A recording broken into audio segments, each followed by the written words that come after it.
সুন্দরবনের মধ্যে কংক্রিটের জঞ্জাল জানান দিচ্ছে বন হারাচ্ছে নিজস্বতা। পরিবেশবাদীদের অভিযোগ, এই অরণ্য খোদ বন বিভাগের অবহেলা, দায়িত্বহীনতা ও লোভের শিকার।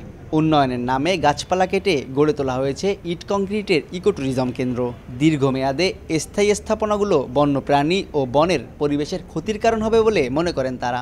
যেখানে প্রকৃতির সাথে যে বনের সম্পর্ক, সেখানে কিন্তু কোনো পাকা স্থাপনা বা মানুষ সৃষ্ট কোনো কিছু করা ঠিক না। এতে করে কী হচ্ছে যে ওখানকার যে বন্যপ্রাণীর যে অভয়ারণ্য যদি বলি, অভয়াশ্রম বলি, এই আশ্রমটা কিন্তু থাকছে না। পৃথিবীর সবচেয়ে বড় শ্বাসমূলীয় বনটি প্রাকৃতিক দুর্যোগে উপকূলীয় সুরক্ষা বলয় হিসেবে যুগ যুগ ধরে রক্ষা করছে দক্ষিণ পশ্চিমাঞ্চলের মানুষকে। তবে বনের প্রতি অত্যাচার বেড়েই চলেছে দিন দিন।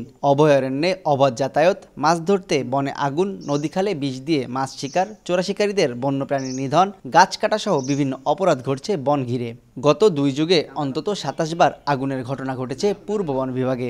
অপরাধ কমাতে নজরদারি ও আইনের কঠোর প্রয়োগের বিকল্প নেই বলছেন বিশেষজ্ঞরা।